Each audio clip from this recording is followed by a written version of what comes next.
சந்தியா கர்மதின ஆத்யயோ ஹரி கராகாத பிரபூதானக த்வானோ வாரித கர்ஜிதம் த்விஷதாம் திருஷ்டிச்சடா சஞ்சலா பக்தானாம் பரிதோஷ பாஷ்ப விததி விருஷ்டிர் மயூரீ சிவா அஸ்மின் உஜ்வலதாண்டவம் விஜயதே தம் நீலகண்டம் பஜே. இப்போ இதையும் கொஞ்சம் கம்பேரிட்டிவாக தான் பார்த்துட்டே போகணும். நல்ல கோடை காலம், அந்த கோடை காலத்தில் முடியும் போது மழை வருகிறது. அதுதான் சந்தியா கர்ம தின ஆத்யயோ. சந்தியான்னு வந்திருக்கே, சந்தியா காலம் தானே அப்படின்னா, சந்தியா காலத்தில் அவர் ஆடக்கூடிய நடனம்னு சொல்கிறதுக்காக அந்த சந்தியா காலத்தை ஆரம்பிக்கிறார். கோடை காலத்தினுடைய முடிவில் இருக்கக்கூடிய மழைக்காலம், அதே மாதிரி ஒரு வெப்பமான நாளின் முடிவிலே இருக்கக்கூடிய சந்தியா நேரம். ஹரி கராகாத்த பிரபூதானக, விஷ்ணு என்ன பண்ணுறார்னா, ஹரியான விஷ்ணு என்ன பண்ணுறார், அவருடைய கரத்தில் ஹரி கராகாத்த, அவருடைய கையினால் வாசிக்கக்கூடிய, அவருடைய கையினால் எழும்பக்கூடிய துவனி பிரபூதானக, அவருடைய கையினால் மிருதங்கம் இல்லைன்னா மேளத்தை வைத்து கொண்டு சிவபெருமான் ஆடும்போது மத்தளம் வாசிப்பது யாருன்னு கேட்டால் விஷ்ணு மத்தளம் வாசிக்கிறார்னு சொல்கிறோமா இல்லையா? அந்த மத்தளம் வாசிக்கக்கூடிய விஷ்ணு அவருடைய கையிலே இருந்து வரக்கூடிய அந்த அற்புதமான துவனி, அந்த துவனி எப்படி இருக்குன்னா, அது துவானோ, எதனுடைய துவானோ, பிரபூதானக துவானோ, மின்னலுக்கான ஒரு துவனி மாதிரி. மின்னலுக்கான துவனி என்ன? இடி. மின்னல் வெட்டினா அப்புறம் இடி இடிக்கும். அப்போ இங்கே இடி இடிக்கிறது. இப்போ திருப்பியும் கொண்டு வந்து எங்கே நிறுத்த போகிறார்? மழை பொழிகிறதுன்னு வரப்போகிறது. எப்படி கோடை காலத்தினுடைய முடிவில் வருஷகாலம், பகல் நேரத்து வெப்பத்தினுடைய முடிவில் சந்தியா காலம், விஷ்ணு கையில் மத்தளம் வாசிக்கிறதுல வரக்கூடிய துவனி என்னான்னு கேட்டால் பிரபூதானக துவானோ, மின்னலோட அந்த துவனி போல இருக்கக்கூடியது. வாரித கர்ஜிதம், மேகம் கர்ஜிக்கிறது, அதுதான் பிரபூதான துவானோ வாரித கர்ஜிதம். ரெண்டையும் சேர்த்தோன்னா மின்னலுடைய துவனி எப்படி மேகத்தினுடைய கர்ஜனையாக இருக்குமோ அது வாரித கர்ஜிதம். த்விஷதாம் திருஷ்டிச்சடா சஞ்சலா, இப்போ மின்னலே வந்துடுது. மின்னலோட துவனி, மின்னலும் இருக்கணுமா இல்லையா? அந்த மின்னல் எங்கே வருதுன்னு கேட்டால் த்விஷதாம். த்விஷதாம்ங்கிறது தேவர்கள். த்விஷதாம் திவியில் இருக்கக்கூடியவர்கள், பளிச்சுன்னு இருக்கக்கூடியவர்கள், அவர்களுடைய கண் பார்வைங்கிற மின்னல் அவர்கள் பார்க்கிறார்கள். அது மின்னல் வெட்டுற மாதிரி இருக்குது. தேவர்களுக்கு கண் சிமிட்டாது, ஆனால் அவர்கள் பார்ப்பது அங்கேருந்து நமக்கு மின்னல் வெட்டுவது மாதிரி தோன்றுகிறது. த்விஷதாம் திருஷ்டிச்சடா சஞ்சலா, அந்த சஞ்சலம். ஏன் சஞ்சலம் ஏற்படுகிறதுனா, அவர்கள் பார்க்கும்போது அட இவ்வளோ அழகாக இருக்காரே, இவ்வளோ அழகாக இருக்காரே அப்படின்னெல்லாம் அந்த தெய்வத்தை பார்க்கிறார்கள். அதனால் அதில் சஞ்சலம் வருகிறது. பக்தானாம் பரிதோஷ பாஷ்ப விததி விருஷ்டிர், பக்தர்களுடைய ஆனந்த கண்ணீர், ஆனந்த பாஷ்பம்னு சொல்லுவோமா இல்லையா? அவர்களுடைய பரிதோஷ பாஷ்பம், அவர்களுடைய கண்ணிலிருந்து வரக்கூடிய அந்த ஆனந்த கண்ணீர் அப்படியே மழை போல கொட்டுகிறது. மயூரி சிவா, பெண்மயிலாக இருக்கிற பக்கத்தில் இருக்கிற பார்வதி. மயூரி சிவா அஸ்மின் உஜ்வல தாண்டவம் விஜயதே, அந்த பெண்மயில் போல, பெண்மயில் பக்கத்தில் இருக்கிறதுனால அதை பார்த்து விட்டு யார்கிட்ட ஒரு பிரகாசமான தாண்டவம், உஜ்வல தாண்டவம், நல்ல பிரகாசமான தாண்டவம் யாரிடத்தில் இருக்கிறதோ அந்த ஆண்மயிலாக இருக்கிற நீலகண்டம் பஜே, நான் அந்த நீலகண்டனை ஆசிரயிக்கிறேன். ஆண் மயிலாக ஆடிக்கொண்டிருக்கிற அந்த நீலகண்டனை நான் ஆசிரயிக்கிறேன். இதில் இன்னொரு அழகு இருக்குது. ஸ்ரீசைலம் பகுதியில் மல்லிகார்ஜுனரை வணங்கிவிட்டு இதை பாடினார்னு சொன்னால், அந்த பகுதி முழுக்க கொஞ்சம் காட்டு பிரதேசம். அந்த காட்டு பெருவழியில் ஆதிசங்கரருடைய வாழ்க்கையில் அவர் அங்கே போன போது அவருக்கு அந்த காட்டு பிரதேசத்தில் சில பிரச்சனைகள்லாம் வந்தன அப்படின்னு கூட அந்த வரலாற்று செய்திகள் உண்டு. இப்போ அந்த வரலாற்று செய்திகளுக்குள்ளே போக வேண்டாம். ஆனால் அந்த காட்டு பகுதியில் மயில்கள், அந்த மயில்கள் ஆடும்போது அந்த மயில்களை பார்த்தால் ஆகா நீலகந்தரன், அதுவும் அப்படியே நீளமான கழுத்தை கொண்ட மயில், அந்த நீலகந்தரனும் அதுபோல் இருக்கக்கூடிய மயில் அப்படின்னு பார்க்குறார். இயற்கையை பார்க்கும்போதெல்லாம் இறைவனை காணுவதுங்கிறது தான் அத்வைத்தத்தினுடைய ஒரு நிலை. எதை பார்த்தாலும் அந்த கடவுளாக பார்ப்பது. இதுவும் அதுவும் வேற வேற இல்லை. காயமே இது பொய்யடாம்பார்கள் சித்தர்கள்லாம். அந்த காயமே இது பொய்ன்னு சொன்னதுக்கு என்ன அர்த்தம்? காயமே இது பொய்ன்னொன்னே நாம் என்ன அர்த்தம் பண்ணிட்டோன்னா இந்த பூமி வாழ்க்கை மோசம், இது காயம் பொய் அப்படின்னு. காயம் பொய், இந்த வடிவம் இருக்கே, இந்த உடம்பு இருக்கே, இது பொய். இதை பாரதியார் ரொம்ப அழகாக சொன்னார். நிற்பதுவே நடப்பதுவே பறப்பதுவே எதுவாக இருக்கட்டும், நீரெல்லாம் அற்ப மாயைகளோ உம்முள் ஆழ்ந்த பொருள் இல்லையோ. வெளி தோற்றத்துக்கு தான் இது நிற்கிறது, இது நடக்கிறது, இது பறக்கிறது, இது 5 அடி, இது 6 அடி, இது சிவப்பாக இருக்குது, இது கருப்பாக இருக்குது, எல்லாம் வெளி தோற்றம். இந்த வெளி தோற்றம்ங்கிற காயம், இந்த காயம் பொய். ஆனால் இதற்குள் இருக்கிற வஸ்து இதுதானே ஆதிசங்கரர் மனிஷா பஞ்சகம் பாடுறதுக்கும் காரணம். எதை நகர்ந்துக்க சொல்கிறேன்னு கேட்டார். அங்கே எதிரில் நின்னவர் என்ன கேட்டார்? நகர்ந்துக்கோன்னு சொன்னோன்னே எதை நகர்ந்துக்க சொல்கிற? இந்த உடம்பை நகர்ந்துக்க சொல்கிறியா? இந்த உடம்பை நகர்ந்துக்க சொல்கிறேன்னா நீ தானப்பா காயமே இல்லை இதெல்லாம் மாயைன்னு சொன்னவன். அப்புறம் நீ எதை பார்த்து நகர்ந்துக்கோன்னு சொல்கிற? இது மாயையா இல்லையா? மாயையா இருக்கிற விஷயத்தை நகர்ந்துக்கோன்னா என்ன அர்த்தம்? இது ஜெகத் மித்தியம் தானே, இந்த மித்தியத்தை நகர்ந்துக்கோன்னு சொன்னால் என்ன அர்த்தம்? இதை சொல்லலை, காயத்தை சொல்லலை அப்படின்னா அப்போ உள்ளே இருக்கிற வஸ்து எல்லா இடத்துலையும் இருக்குது, அது எங்கே நகர்ந்துக்கும்? அது இல்லாமல் இருக்குமா? பாஹ்ய அந்தர வியாபின, அப்புறம் அது இல்லாமல் இருக்குமா? அதை எப்படி நகர்ந்துக்க சொல்கிறேன்னு கேட்டால் அதை வைத்து கொண்டு தானே மனிஷா பஞ்சகம் பாடினார். அப்போ உள்ளுக்குள்ளே இருக்கக்கூடிய வஸ்து எல்லா இடத்திலேயும், இதுக்குள்ளே இருக்கிற வஸ்து வெளியில் இருக்கிற வஸ்துவும் அதுதான். பாஹ்ய அந்தர வியாபியாக எல்லா இடத்திலேயும் இருக்கக்கூடியதுன்னா எல்லா இடத்துலையும் இருக்கிற நீ மயிலாகவும் இருக்கிறாய், மேகமாகவும் இருக்கிறாய், அந்த மேகத்திற்குள் இருக்கிற ஜலமாகவும் இருக்கிறாய், ஆண்மயிலுக்கு பக்கத்தில் இருக்கிற பெண்மயிலாகவும் இருக்கிறாய். அந்த பார்வை எப்படி விசாலப்பட்டு கொண்டே போகிறது. சிவபெருமான்கிற வடிவத்தில் ஆரம்பித்து அந்த பார்வை விசாலப்பட்டு கொண்டே போய் எல்லாம் நீதான் அப்படின்னு பார்க்கக்கூடிய அந்த தன்மையில் தான் தம் நீலகண்டம் பஜே. அந்த நீலகண்டனை நான் ஆசிரயிக்கிறேன், மயில் போல தோற்றம் தரக்கூடிய அந்த நீலகண்டனை ஆசிரயிக்கிறேன்னு சிவப்பரம்பொருளை வணங்குகிறார். ஆத்யாய அமித தேஜஸே ஸ்ருதிபதைர்வேத்யாய சாத்யாயதே வித்யானந்தமயாத்மனே த்ரிஜகத சம்ரக்ஷணோத் யோகினே தேயா அகில யோகிபிஹி சுரகணைர் கேயாய மாயாவினே சம்யக் தாண்டவ சம்பிரமாய ஜட்டினே சேயம் நதிஹி சம்பவே. இப்போ அப்படியே டிஸ்கிரைப் பண்ணுறார். அந்த ஷம்புவை பலவிதமாக டிஸ்கிரைப் பண்ணுறார். நீ என்னெல்லாம் தெரியுமா? உன்னை நான் சேவிக்கிறேன். ஆத்யாய, நீதான் எல்லாவற்றுக்கும் ஆதி, எல்லாவற்றுக்கும் முன்னால் தோன்றியவன் நீதான். நீ எப்போ தோன்றினன்னு எங்களுக்கு தெரியாது. ஆதிக்கும் ஆதியாக, சிருஷ்டிக்கும் முன்னால். சிருஷ்டி ஆரம்பிச்சதுன்னு சொல்கிறோம். சிருஷ்டி எப்போ ஆரம்பிச்சது? சிருஷ்டிக்கும் முன்னால் இருக்கக்கூடிய அவர்கிட்டேருந்து ஆரம்பிச்சது. அப்போ அவர் எப்போ தோன்றினார்? தாயுமிலி தந்தையிலி அப்படின்னு பாடுவார் மாணிக்க வாசகர். உனக்கு அம்மா இருக்காங்களா அப்பா இருக்காங்களான்னு கேட்டால் உனக்கு அம்மாவும் இல்லை அப்பாவும் இல்லை. ஆதியும் அந்தமும் இல்லாத அருட்பெரும் ஜோதி, அது ஆத்யாய, எல்லாவற்றுக்கும் முன்னால் இருக்கக்கூடிய ஆதி ஆத்யாய. அமித தேஜஸே, அளவில்லாத, cannot be measured.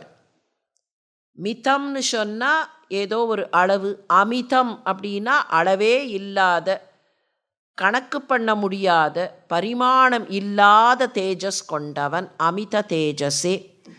ஸ்ருதி பதைர் வேத்யாய, ஸ்ருதி வேதங்கள், வேதங்களால் அறியப்படக்கூடியவன். ஸ்ருதி வேத்யாய, வேத்ய அப்படின்னாலே அறிதல், தெரிந்து கொள்ளுதல், புரிந்து கொள்ளுதல். வித்யை அதிலேருந்து தான் வந்தது, வேத்ய வித்யா. ஸ்ருதி பதைர் வேத்யாய, வேதங்களால் அறிந்து கொள்ளப்படக்கூடியவன், வேதங்களால் அறியப்படுபவன். சாத்தியாயதே, இதுதான் அழகு அதில். சாத்தியாய, சாத்திய அப்படின்னா என்ன அர்த்தம்? சாத்திய, சாதிக்க முடியும் அப்படின்னு சொல்கிறோமா இல்லையா? அசாத்திய சாத்திய. அசாத்தியனா cannot be achieved இல்லையா? அசாத்தியமானது அப்படின்னா ஜென்ரலி cannot be achieved. அசாத்திய சாதக சுவாமின் அப்படின்னு கேட்குறோமே ஆஞ்சநேயரை. அப்போ அசாத்தியங்கிறது cannot be achieved or cannot be attained. சாத்தியனா can be attained. சாத்தியாய, உன்னை எங்களால் அடைய முடியும், அடையப்படக்கூடியவன். எவ்வளவு பாரடாக்சிக்கலான விஷயத்தை கொண்டு வந்து நிறுத்துகிறார். அமித தேஜஸ், அளக்க முடியாது உன்னுடைய பிரகாசத்தை, ஆனால் உன்னை அடைய முடியும். உன்னை அடைய முடியுமா? நான் உன்னை அடைய முடியும். பக்தி இருந்தால் உன்னை அடைய முடியும், சாதனைகளால் உன்னை அடைய முடியும், உள்ளத்தை கட்டுப்படுத்தினால் உன்னை அடைய முடியும். நாங்கள் உன்னை அடைவதில்லை, நீயே இறங்கி வருவ. ஸ்ருதிபதைர் வேத்யாய சாத்தியாயதே வித்யானந்தமயாத்மனே. ஞானம் ஆனந்தம், வித்யைங்கிறது ஞானம், ஆனந்தம் வித்யானந்தம் ஞானானந்தம். அந்த ஞானானந்தத்தையே உன்னுடைய வடிவமாக கொண்டவன், அதையே ஸ்வரூபமாக கொண்டவன். பகவானுடைய ஸ்வரூபம் என்னன்னா ஞானஸ்வரூபி, ஆனந்தஸ்வரூபி. வித்யானந்தமயாத்மனே த்ரிஜகதஸ் சம்ரக்ஷணோத் யோகினே. 3 உலகங்களையும், மேலே இருக்கிறது, நடுவில் இருக்கிறது, கீழே இருக்கிறது, இந்த 3 உலகங்களையும் சம்ரக்ஷணம் பண்ணுறதுங்கிறதுல உன்னுடைய உறுதி இருக்குது. இந்த இடத்துல யோகினே அப்படின்னா வைராக்கியம் கொண்டவன், உறுதி கொண்டவன். யோகினா ஒட்டி கொள்ளுதல், உறுதியோடு, ஆங்கர்டு. அப்படி யோகத்தனம் அப்படின்னாலே ஆங்கர்டுன்னு தானே அர்த்தம். யோகினா ஒட்டி கொள்ளுதல், மர்ஜ் ஆகுதல். இந்த இடத்துல அந்த உறுதியில் ஹி இஸ் ஆங்கர்டு. இந்த 3 உலகங்களையும் காப்பாற்ற வேண்டும் என்பதில் உறுதி கொண்டவனாக இருப்பவன்.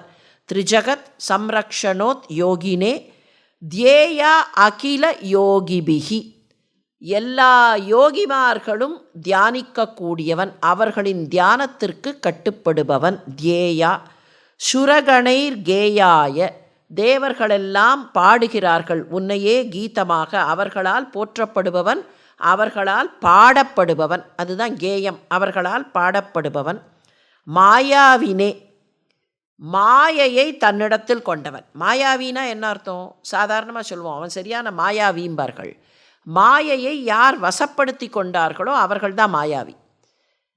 அப்போ நமக்கெல்லாம் மாயையை போட்டிருக்கார், ஆனால் அந்த மாயை அவர்கிட்ட வசப்பட்டு நிற்கிறது. அவர்கிட்ட மாயை செல்லுபடியாகுமானா மாயையை தன் வசப்படுத்தி கொண்ட மாயாவி. மாயாவினே சம்யக் தாண்டவ சம்பிரமாய ஜட்டினே, நல்ல தாண்டவம் ஆடுவதில் விருப்பம் கொண்டவர். சம்யக் தாண்டவ சம்பிரமாய, நல்ல சம்பிரமமாக தாண்டவம் ஆட வேண்டும், நல்ல முறையோடு தாண்டவம் ஆட வேண்டும் என்பதில் ஆசை கொண்டவர். ஜட்டினே, ஜட்டாபாரம் கொண்ட ஜட்டினே. ஜட்டின் அப்படின்னே பேர் அவருக்கு. சிவசகஸ்ரநாமத்தில் ஒரு திருநாமம் ஜட்டின் அப்படிங்கிறது தான். வடநாட்டில் நிறைய பேர் ஜட்டின் அப்படின்னு பெயர் வைப்பார்கள். அதை பல சமயத்தில் நாம் எழுதுறச்சே என்ன பண்ணிடுவோம், தமிழில் எழுதும்போது ஜத்தின் அப்படின்னு எழுதுவோம். ஜத்தின் இல்லை, அது ஜட்டின். ஜட்டாபாரம் சுமந்தவர் ஜட்டின். ஜட்டினே சேயம் நதிஹி ஷம்பவே. அப்படி மங்களத்தை, ஷம்புனா மங்களம், மங்களத்தை கொடுப்பவர் தான் ஷம்பு. அந்த ஷம்புவை, மங்களத்தை கொடுக்கக்கூடியவரே, உனக்கு நமஸ்காரம். ச ஈயம் நதி, என்னுடைய நமஸ்காரம். நதிஹி, நான் என் நமஸ்காரத்தை தெரிவிக்கிறேன். அமித தேஜஸ் ஸ்ருதிபதைர் வேத்யாய சாத்தியாய, அடையப்படக்கூடியவன். சாதாரணமாக பகவான் எங்கேயோ ஒசரத்தில் இருக்கார் அப்படின்னா நம்மால் அடைய முடியாது அப்படிங்கிற ஒரு பயம் வரும். ஆனால் அடையப்படக்கூடியவன், யார் நினைத்தாலும் இந்த தெய்வத்தை அடைய முடியும். அதுதான் சனாதன தர்மத்தினுடைய பெரிய விசேஷம். பகவானை அடைவது கஷ்டமான விஷயம் இல்லை. பகவானை அடைவதற்கு சின்ன சின்ன விஷயங்களை பண்ணினா போரும். பகவானை அடையிறதுக்கு என்ன பண்ணணும்? பெருசாக இடம் கட்டணும், அதுக்கு நிறைய பூஜையெல்லாம் பண்ணணும், நிறைய பூஜா திரவியங்களை வாங்க வேண்டும். அதெல்லாம் இல்லை. மனசில் இருக்கிற அன்பை அவரிடத்தில் செலுத்தினால், எப்போதும் அவரையே நினைத்து கொண்டிருந்தால் அந்த நினைப்புக்கு கட்டுப்பட்டு ஓடி வந்து விடுவார். அவரை எப்படி பிடிச்சி இழுக்கலாம்னு சொன்னால் வேறு ஒன்றும் வழி இல்லை. சிவசிவா சிவசிவாங்கிறது மாத்திரம் மனசுக்குள்ளே ஓடிக்கொண்டே இருந்தால் அதற்காக தானே இறங்கி வந்து விடுவார். ஆவுடையார் கோவிலில் மாணிக்க வாசகருக்காக குருந்த மரத்தடியில் காத்துன்றிருந்தார்னு வரலாறு. குதிரை வாங்கிறதுக்காக போனார் மாணிக்க வாசகர். போகிற வழியில் ஆவுடையார் கோவில் வழியாக போகிறார். அப்போ அதுக்கு திருப்பெருந்துறைன்னு பேர். இப்போ தான் ஆவுடையார் கோவில்னு சொல்கிறோம். மாணிக்க வாசகர் காலத்தில் திருப்பெருந்துறை. மாணிக்க வாசகரே திருவாச்சகத்தில் பாடும்போது திருப்பெருந்துறை உரை சிவனே அப்படின்னு தான் பாடுறார். அந்த திருப்பெருந்துறை பக்கத்தில் போகும்போதே ஏதோ ஒன்று வசீகரித்தது. அப்படி வசீகரித்த உடனே அங்கே போனார். ஏதோ யாரோ சிவசிவான்னு சொல்கிற மாதிரி சத்தம் கேட்டுது. அவரை அறியாமல் ஒரு வசீகரம். அந்த இடத்துக்கு போயிட்டார். போனால் அங்கே ஒரு மரத்தடியில் உட்கார்ந்துருக்கார் ஒரு குரு. குருவை சுற்றி சில சிஷ்யர்கள்லாம் உட்கார்ந்துருந்தார்கள். இவருக்கு ஏதோ ஒரு அட்ராக்ஷன் வந்தோடனே இவரும் போய் அங்கே உட்காந்துட்டார். அந்த குரு சொன்னதெல்லாம் கேட்டார். அந்த குரு என்னெல்லாம் சொன்னாரோ திருப்பணி பண்ணுன்னார். கையில் கொண்டு வந்த பணத்தெல்லாம் செலவழிச்சிட்டார். நமக்கு தெரியும் அதுக்கப்புறம் என்ன நடந்தது. குதிரை வாங்கிறதுக்கு பணம் இல்லை. ஆவணி மூலத்தன்றைக்கு குதிரைகள் வரும். குதிரைகள் வந்தன. இதில் மாணிக்க வாசகருடைய வரலாறு முழுக்க பார்த்தோம்னு சொன்னால் எந்த இடத்துலையும் மாணிக்க வாசகருக்கு புலித்தோலை அரை கசைத்த சிவபெருமானாக அவர் காட்சி கொடுக்கவே இல்லை. ஆரம்பத்திலேருந்து கடைசி வரைக்கும் ஒரு அந்தண வடிவத்தில், ஒரு குரு வடிவத்தில், இல்லை எங்கேயாவது வழிகாட்டக்கூடிய ஒரு மனித வடிவத்தில் இப்படித்தான் வந்திருக்காரே தவிர எங்கேயுமே அவருக்கு சிவபெருமான் அப்படிங்கிற அந்த வடிவத்தில் காட்சி கொடுக்கலை. இதுக்கு ஒரு காரணம் உண்டு. மாணிக்க வாசகர் மனசில் ஒரு ஆசை இருந்ததாம். அவர் தென்னவன் பிரம்மராயனாக இருந்தபோது, தென்னவன் பிரம்மராயன்கிறது அவர் பாண்டிய மன்னனுக்கு அமைச்சராக இருந்த நேரத்தில் அவருக்கு இருந்த பெயர். வாதவூராருங்கிறது அவருடைய பெயர்னு சொல்லுவார்கள். அதுக்கப்புறம் தென்னவன்னா பாண்டியன். பாண்டியனுக்கு அமைச்சராக இருந்தபோது தென்னவன் பிரம்மராயன். பிரம்மராயர்கள்னால் அமைச்சர்களாக இருக்கக்கூடிய அந்த உரிமை அல்லது தகுதி பெற்றவர்கள். பிரம்மராயர் குடும்பம்னே உண்டு. பிரம்மராயர்கள் அதற்கான கல்வி கேள்விகளில் சிறந்தவர்களாக இருப்பார்கள். அமைச்சராக இருக்கக்கூடிய தகுதி அவர்களுக்கு உண்டு. அவர்களுக்கு தான் அந்த எலிஜிபிலிட்டி. அதனால தான் அனிருத்த பிரம்மராயர்னு பார்க்குறோமா இல்லையா? பொன்னியின் செல்வனில் அமைச்சராக இருந்தவருக்கு அனிருத்த பிரம்மராயர்னு பேர். பிரம்மராயர்கள்னால் அமைச்சர்களாக இருப்பவர்கள். தென்னவன் பிரம்மராயனாக இருந்தார். அப்போ அவர் மனசில் ஒரு ஆசை இருந்தது. நமசிவாய மந்திரத்தை ஒரு நல்ல குரு நமக்கு உபதேசம் பண்ண மாட்டாரா? மந்திரம் தெரியும், இருந்தாலும் கூட ஒரு குரு அதை உபதேசம் பண்ணினா எப்படி இருக்கும்னு ஒரு ஆசை இருந்ததாம். நம்ம மனசில் என்ன ஆசை இருக்குங்கிறது அவருக்கு தெரியும். இந்த மனசில் இருக்கிற ஆசை நல்ல ஆசையாக இருந்தால் அதுதான் சுமனோ சேவிதக. அந்த மனசில் இருக்கிற ஆசை நல்ல ஆசையாக இருந்ததுன்னா அந்த ஆசையை நிறைவேற்றுவதற்கு அவரே வந்து விடுவார். எதுக்காக திருப்பெருந்துறையில் ஒரு குருவாக காத்து கொண்டிருந்தார்னா, இந்த மனசில் இருக்கிற ஆசை இவருக்கு ஒரு குருவாக இருக்க வேண்டும், ஒரு நல்ல குரு வர வேண்டும்ங்கிற ஆசை இருக்கே, அதனால் இவருக்கு குருவாக போகலாம்னு அவரே இறங்கி வரக்கூடியவர். அப்போ அடையப்படக்கூடியவர்னா நாம் கூட தேடிக்கொண்டு போக வேண்டாம். ஒரு நியாயமான ஆசை இருக்கும்னு சொன்னால் பக்தி முழுமையாக இருந்து அந்த நியாயமான ஆசை அவரை சார்ந்ததாக இருக்கும்னா அதற்காக இறங்கி வரக்கூடியவர், அடையப்படக்கூடியவர். The one who can be attained very easily. அவரை பெற்றுக்கொள்வது என்பது மிக மிக சுலபம். அதைத்தான் மாணிக்க வாசகரே இன்னொரு இடத்துல பாடினார். அந்த பாட்டை கூட பார்த்தோம். நான் என்ன கொடுத்தேன் உனக்கு? நான் ஒன்றுமே கொடுக்கல. நான் பூஜ்யத்தை கொடுத்தேன். ஆனால் உன்னை வாங்கி கொண்டேன், பூரணத்தை வாங்கி கொண்டேன். நீ என்ன பண்ண? தந்தது உன் தனை, கொண்டது என் தனை. என்னை எடுத்துக்கொண்டாய், உன்னையே கொடுத்து விட்டாய். அப்போ எவ்வளவு சுலபம், உன்னை அடைவது எவ்வளவு சுலபம். நான் என்ன கொடுத்தேன், என்கிட்ட என்ன இருக்குது, எதுக்காவது பிரயோஜனமாக இது? பார்த்தா பசுமரம், படுத்து விட்டால் நெடுமரம், தீயிலிட்டா விறகுக்காகுமா? இது எதுக்கு பிரயோஜனம்? எதுக்காவது பிரயோஜனமா? இதை வைத்து கொண்டு ஏதாவது பண்ண முடியுமா? இது எல்லாம் தெரிந்தது, எல்லாம் அறிந்ததா? இல்லை, இதுக்கு ஒன்றும் தெரியாது. இது ஒரு சின்ன ஸ்பெக், ஒரு ஸ்பெக்கில் ஒரு ஃப்ராக்ஷன் ஆஃப் த ஸ்பெக்குன்னு சொல்லலாம். இருக்கிறதுலையே ரொம்ப துளியூண்டு. அப்படி இருக்கிற என்னை கொடுத்துட்டேன். என்னை கொடுத்து உன்னையே வாங்கி கொண்டேனே. நீ உன்னை கொடுத்தாய், என்னை கொண்டாய்.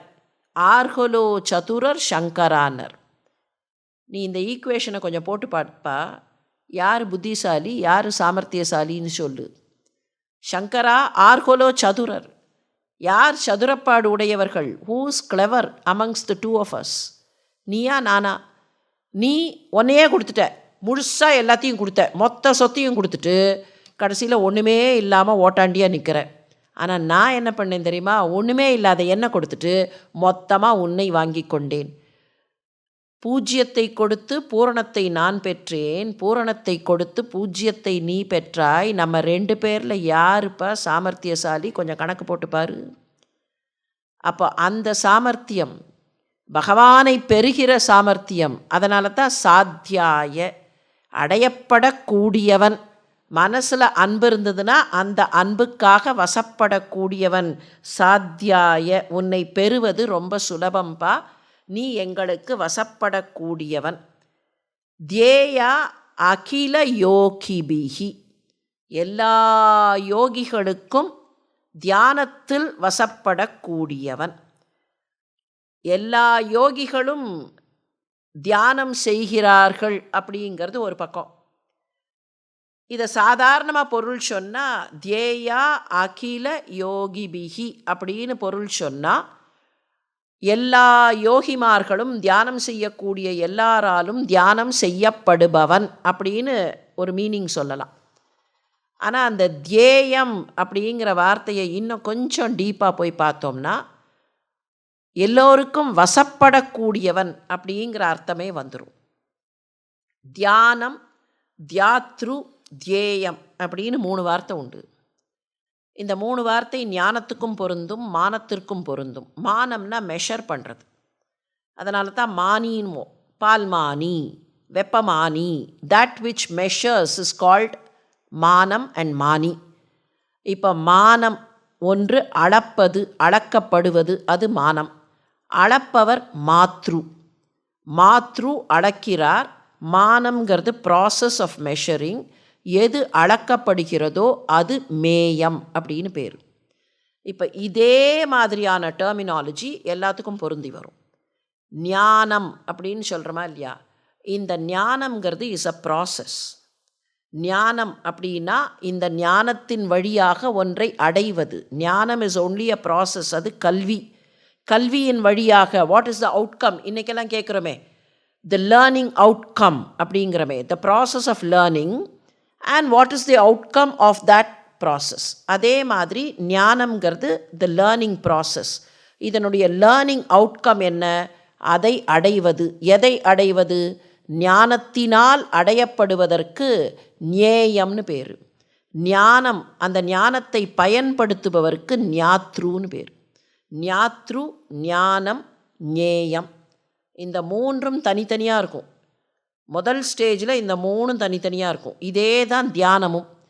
தியாத்ருங்கிறவர் தியானம் செய்பவர். தியானம்ங்கிறது ப்ராசஸ். என்ன பண்ணுற அப்படின்னு கேட்டால் தியானம் பண்ணுகிறேன். The process of meditation. இந்த மெடிடேஷனில் what is attained or what is achieved by meditation, ஏதோ ஒன்று பிடிக்கணும் இந்த தியானத்தின் வழியாக, அதற்கு தியேயம்னு பேர். இப்போ இதை பகவான்னு வச்சுன்னு பார்த்தோன்னா தியாத்ரு யாரு? தியானம் செய்கிற யோகி தியாத்ரு. தியானம்ங்கிற ப்ராசஸ், தியேயம்ங்கிறது அந்த டெஸ்டினேஷன், தியானத்தினுடைய டெஸ்டினேஷனாக இருக்கிற பகவான். இங்கே என்ன வார்த்தையை போட்டுட்டார்னா, யோகிகளெல்லாம் தியானம் செய்கிறார்கள்னு போடல, தியேயா அகில யோகிபினர். இந்த யோகிகளுக்கெல்லாம் கிடைத்துவிட்ட, யோகிகளுக்கு தியேயமாக கிடைத்துவிட்ட, யோகிகள் அச்சீவே பண்ணியாச்சு. அதுதான் சாத்தியாய. யாரை அச்சீவ் பண்ண முடியும்? தியானத்தினால் உன்னை பெற்றுவிட முடியும். என்ன தியானம்ங்கிறது? எங்கேயோ ஒரு இடத்துல போய் உட்கார்ந்து கொண்டு நான் தியானம் செய்கிறேன், கண்ணை மூடிக்கொள்கிறேன், அது மாத்திரமா? அஃப்கோர்ஸ் காட்டில் போய் அன்னைக்கு பண்ணினார்கள், தவம் பண்ணுறதுக்கு காட்டுக்கு போனார்கள், தியானம் பண்ணுவதற்கு போனார்கள்னா the ambience is important. Ambience is important because மற்றவர்கள் டிஸ்டர்ப் பண்ணக்கூடாது. அது மாத்திரம் இல்லை, வீட்டிலையே உட்காந்து பண்ணுறோன்னு வச்சுப்போம், தியானம் பண்ணுறோம் அப்படின்னா, வீட்டிலையே இருக்கும்போது ஏதோ ஒன்று பட்டுன்னு விழற சத்தம் கேட்டுதுன்னா, ஐயோ பாத்திரம் விழுந்துருத்து போல இருக்கே, கீழே விழுந்ததுன்னா அதுங்கி போயிடுமே அப்படின்னு எங்கேயோ ஒரு மனசு பிராண்டும். இல்லையா, வேறு ஏதோ கண்ணாடி உடையிற மாதிரி சத்தம் கேட்டுதுன்னா, யாரோ டிவியை உடைச்சிட்டார்களோ, ரொம்ப பணம் போட்டு வாங்கினதாச்சே அப்படின்னு. அப்போ இந்த டிஸ்டர்பன்ஸ் எல்லாம், சுற்றி இருக்கக்கூடிய விஷயங்கள் எல்லாம் இந்த மனசை தியானத்துலேருந்து கீழே இழுத்துன்னு வந்துடும். வேறு ஏதோ எண்ணத்தில், வேறு ஏதோ கவனத்தில் போயிடும். இந்த டிஸ்டர்பன்ஸ் எல்லாம் இல்லாமல் காட்டில் போய் உட்கார்ந்து கொண்டால், காட்டு பகுதியாக இருந்தால் எல்லாவற்றையும் விட்டு விட்டு, இதெல்லாம் விட்டுட்டு இது மேலே எந்த அட்டாச்மெண்ட்டும் வச்சுக்காமல் அங்கே போய் உட்கார்ந்தா, அப்போது தியானம் செய்வதற்கான வாய்ப்பு கொஞ்சம் அதிகம். ஆனால் அங்கேயும் கூட, அந்த காட்டுலேயும் கூட மனசு கட்டுப்படலைன்னா தியானம் செய்யறதுக்கான வாய்ப்பு ரொம்ப ரொம்ப குறைச்சல், வரவே வராது.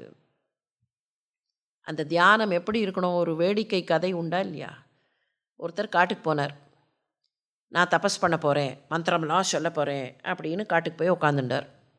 மந்திரமெல்லாம் சொல்ல ஆரம்பித்தார். மந்திரம் சொல்லிகிட்டே இருக்கிறச்சே திடீர்னு பார்த்தா மந்திரம் மறந்து போயிடுது. இதற்கான ஆதாரத்தை கூட ஆச்சாரியர் தான் அங்கே சொல்கிறார். எப்படி விவேகமாக இருக்க வேண்டும்னு சொல்கிறச்சே அங்கே சொல்லக்கூடிய விஷயம்தான். மந்திரம் மறந்து போச்சு. ஏன் மறந்து போச்சு அப்படின்னு பார்த்தா, ஒரு பொண்ணு நடந்து போனா. அந்த பொண்ணு நடந்து போனோன்னு கண் அங்கே பார்த்துது, மந்திரம் போயிடுது. அடுத்த நாளைக்கு பிளான் பண்ணார், நான் பார்க்க மாட்டேன், கண்ணை இறுக்கி மூடிப்பேன், my eye should not work அப்படின்னு கண்ணை இறுக்கி மூடின்னு உக்காந்துட்டார். கண்ணை என்னமோ இறுக்கி மூடிண்டார், கண்ணு வேலை செய்யலை. அந்த பொண்ணு நடந்து போனா, கண்ணு வேலை செய்யலை, இவர் பார்க்கல, ஆனால் காது வேலை செஞ்சுது. அவள் காலில் கொலுசு போட்டுருந்தா கிலிங் கிலிங் கிலிங் கிலிங்னு சத்தம் கேட்டுது. காது வேலை செஞ்சோன்னா ஆட்டோமேட்டிக்காக கண் அப்படி திறந்துது. அந்த சத்தம் கேட்டோன்னா மந்திரம் மறந்து போயிடுது. அடுத்த நாளைக்கு காதும் வேலை செய்யக்கூடாதுன்னு காதில் நல்ல துணியை போட்டு அடைச்சி, பஞ்செல்லாம் இல்லை அவர்கிட்ட, காட்டில் ஏதோ கிடச்ச துணியெல்லாம் கிழித்து அப்படியே காதுக்குள்ளே வச்சுன்னு வந்து உட்காந்துட்டார். மந்திரத்தை சொல்ல ஆரம்பித்தார். கண்ணு வேலை செய்யலை, கண்ணை இறுக்கி மூடிண்டாச்சு, காதும் வேலை செய்யலை, மூக்கு வேலை செஞ்சுது. இந்த பொண்ணு நடந்து போனால் கூந்தலில் மலர் வைத்திருந்தாள். அந்த மலரின் மனம் வந்தது. மந்திரம் மறந்து போச்சு. அடுத்த நாளைக்கு மூக்கு துவாரம் மூச்சு விடுறதுக்கு மாத்திரம் இருந்தால் போகிறோம்னு தலையை சுற்றி நல்ல பெரிய ஒரு முண்டாசு கட்டி பேண்டேஜ் மாதிரி கட்டின்னு உக்காந்துட்டார். கண்ணு வேலை செய்யலை, காது வேலை செய்யலை, மூக்கு வேலை செய்யலை. அந்த பொண்ணே வரல. ஆனாலும் மந்திரம் மறந்து போச்சு. உள்ளுக்குள்ளேருந்து மனசு பிராண்டித்து, என்ன ஆச்சு, இத்தனை நாளைக்கு அவள் வழக்கமாக வந்துடுவாளே, இன்றைக்கி காணுமே அப்படின்னு மனசு பிராண்டித்து மந்திரம் போயிடுது. அப்போ இந்த மனசை கண்ட்ரோல் பண்ணலைன்னா எந்த காட்டுப்பகுதியும் பிரயோஜனம் இல்லை. அது மாத்திரமில்லை, இந்த மனசு எப்போ அது யோகி, அந்த தியேயத்தில் ஈடுபடும் போது மாத்திரம்தான். அதனால தான் தியேயா சகல யோகிபிகி, அது அந்த தியேயத்தில் ஈடுபடும் போது மாத்திரம்தான். இந்த தபஸுங்கிறது அந்த தியேயமாக இல்லாமல், தியானம் அந்த தியேயமாக இல்லாமல், எனக்கு வேறு ஏதாவது பொருள் வேண்டும்னு கிடைச்சா அப்பவும் அது தியேயமாக இருக்காது. இதை வெறும் தியானம்னு சொல்லி நிறுத்தலை. தியானம்னு சொல்லி நிறுத்தினா டெஸ்டினேஷன் இஸ் நாட் மென்ஷன்ட், அந்த ப்ராசஸ் மட்டும்தான் மென்ஷன் ஆகுது. ப்ராசஸை மாத்திரம் மென்ஷன் பண்ணி நிறுத்தினா தெர் இஸ் அ பாசிபிலிட்டி ரெண்டுத்துக்கும் நடுவில் ஒரு டிவைட் க்ரியேட் ஆகலாம். ஆனால் என்ன பண்ணினார், அந்த ப்ராசஸை சொல்லலை. இந்த யோகிகளுக்கு தியேயமாக, இந்த யோகிகள் எங்கே போய் எந்த டெஸ்டினேஷனை ரீச் பண்ணணுமோ அந்த டெஸ்டினேஷனாக இருக்கக்கூடிய இன்னொரு கதை உண்டு. 2 முனிவர்கள் ஆத்தங்கரைக்கு இந்த பக்கத்தில் ஒருத்தர், அந்த பக்கத்தில் ஒருத்தர், 2 பேரும் போய் உட்கார்ந்தார்கள். 2 பேரும் ஃப்ரெண்ட்ஸு. சொல்லிவிட்டு நானும் தபஸ் பண்ணுறேன், நீயும் தபஸ் பண்ணுன்னு போய் தபஸ் பண்ண உட்கார்ந்தார்கள். நம்ம 2 பேரும் ஒரே இடத்துல பண்ண வேண்டாம், ஏன்னா 2 பேருடைய அந்த உக்கிரமான தபஸில் ரொம்ப கஷ்டம், அதனால் நீ அந்த பக்கம் போ, நான் இந்த பக்கம் போ. 2 பேரும் போய் உட்கார்ந்தார்கள். 2 பேரும் தபஸ் பண்ணினார்கள். பிரம்மா இறங்கி வந்தார். அவர் 2 பேர்ட்டையும் ஒரே சைமல்டேனியஸாக போக முடியாது, ஒருத்தர் தான் முதல்ல ஒரு இடத்துக்கு போகணும். ஒரு இடத்துக்கு போனார். அங்கே போனோடனே உன்னுடைய தவத்திற்கு மெச்சினேன், உனக்கு என்ன வேண்டும் அப்படின்னார். உடனே இவர் சொன்னார், எனக்கு எதுவும் வேண்டாம், அந்தண்ட கரையில் ஒருத்தர் உட்காந்துட்டுருக்கார், அவருக்கு என்னவெல்லாம் கொடுப்பீர்களோ அதை போல எல்லாம் 2 மடங்கு எனக்கு வேண்டும்னர். எனக்கு அவ்வளவுதான் வேணும், அவருக்கு என்னெல்லாம் கொடுப்பீர்களோ அதை மாதிரி டபுள் ட்வைஸ் தட் எனக்கு வேணும். சரி கொடுத்தேன்னு சொல்லிவிட்டு இவர் அந்த பக்கம் போயிட்டார். அங்கே போனோடனே அங்கே அவர் கேட்டார், அங்கே போயிட்டு வந்தீர்களா அப்படின்னார். இவரும் அதே தான் கேட்டார், அங்கே போயிட்டு வந்தீர்களான்னார். இல்லை, உங்ககிட்ட தான் முதல்ல வரேன். இப்போ இவர்கிட்ட கேட்டோன்னே பொய் சொல்ல முடியுமா என்ன பிரம்மா? ஆமாம், நான் அங்கே போயிட்டு தான் வந்தேன். அவர் என்ன கேட்டார்னார். அட, இவரும் கூட அவரை பற்றி கவலைப்படுறார், அவர் இவரை பற்றி கவலைப்பட்டார், இவர் அவரை பற்றி கவலைப்படுறார். அதனால் சொல்லிட்டார் பிரம்மா, இந்த மாதிரி அவர் கேட்டார், எதெல்லாம் உங்களுக்கு கொடுக்கப்படுகிறதோ அதை மாதிரி 2 மடங்கு வேணும்னு அவர் கேட்டார். கொடுத்துட்டீர்களா? ஆமாம் கொடுத்துட்டேன். ஒரு கணம் அப்படியே சிந்திச்சார். சிந்திச்சுட்டு இவர் கேட்டார், எனக்கு ஒரு கண்ணில் பார்வை போகணும், எனக்கு ஒரு கண்ணில் பார்வை போகணும். அவருக்கு எல்லாம் டபுளாக கிடைக்குமா இல்லையா? இவருக்கு என்னெல்லாம் இருக்கோ அதை மாதிரி அவருக்கு டபுள். அப்போ என்ன அர்த்தம்? எனக்கு ஒரு கண்ணில் பார்வை போகணும்னா அவருக்கு ஒன்றுமே, அதாவது என்னை விட அதிகமாக இன்னொருவருக்கு எதுவும் கிடைத்து விடக்கூடாது. அதுக்கு பார்வையே போனாலும் பரவாயில்ல, அவருக்கு எதுவும் 2 மடங்கு கிடைத்து விடக்கூடாது. நான் எதை கேட்டாலும் அதை மாதிரி 2 மடங்கு அப்படின்னா, நான் சின்னதாக ஒரு பொருள் கேட்டால் கூட அவருக்கு 2 மடங்கு கிடைச்சிருமே, அப்போ அவருக்கு அது கிடைக்கக்கூடாது. அப்படி இருக்கிறதுக்கு பேர் தியானம் இல்லை, அப்படி இருக்கிறதுக்கு பேர் தபஸ் இல்லை. ரொம்ப அற்புதமாக ஆச்சாரியர் அந்த வார்த்தையை போட்டார். தியானம்னு போடலை. தியானம்னு சொன்னால் நான் ஏதோ ஒன்றை செய்கிறேன், நான் தியானம் செய்கிறேன்னு வந்துடும். அங்கே ஒரு சின்ன அகங்காரமும் வந்துடும். நான் தியானம் பண்ணுகிறேன், தியானம் செய்பவர் இவர்னு வந்துடும். இல்லை, சகல யோகிபி தியேயா, தன்னை அவர் வசப்படுத்தி கொள்கிறார், தன்னை கட்டுண்ண பண்ணி கொள்கிறார், தான் அந்த தியானத்திற்குள் நிற்கிறார்.